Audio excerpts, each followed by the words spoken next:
কতগুলো ছাতু পেয়েছি দেখুন একটা জায়গা থেকে। তীর পায়ের ছাপ, শাল গাছের পিওর ধুনা। আজ 6 আগস্ট 2026, প্রায় 4 মাস পর আমি এবং মণিময় দুজন মিলে জঙ্গলে এসেছি। আজকের ওয়েদারটা অসাধারণ সুন্দর লাগছে, হালকা হালকা বৃষ্টি পড়ছে। আর এখানে মণিময় ক্যামেরায়। কেমন লাগছে মণিময়? হ্যাঁ, খুব ভালো লাগছে, অনেকদিন পর আসতে পারে। দেখুন, এটা হাতির পায়ের ছাপ। এটা কিন্তু খুব একটা পুরনো নয়, গতকাল সন্ধ্যেবেলায়, তা নাহলে আজকে ভোরের দিকে, সম্ভবত যেটা দেখে আমার মনে হচ্ছে এগুলো হচ্ছে আজকে ভোরের দিকে এই জঙ্গলের ভিতরে গেছে। তার আগে হয়তো ওরা গ্রামের দিকে ছিল।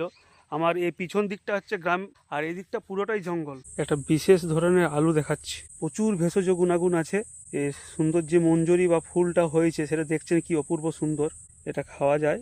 আর জঙ্গলে এসে আমরা মোটেই নিরাশা হয়নি, বৃষ্টিকে উপেক্ষা করে এসে প্রায় 3-4 মাস পর অসাধারণ প্রকৃতি মা আমাদেরকে উপহার দিলেন। আজকে অসাধারণ সুন্দর লাগছে, আজকে দিনটা সত্যি একদম মন ছুঁয়ে যাওয়ার মতন হয়েছে।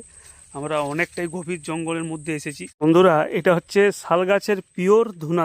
বাজারে আমরা যেটা কিনি অনেক সময় সেটার মধ্যে ভেজাল দেওয়া থাকে, এটা একদম পিওর। আমরা কতগুলো ছাতু পেয়েছি দেখুন একটা জায়গা থেকে। আমরা ফিরে যাচ্ছিলাম অ্যাকচুয়ালি আমরা ছাতুর জন্য কিন্তু আসিনি, এসেছিলাম জাস্ট এমনি জঙ্গলে কিছুটা সময় কাটাতে।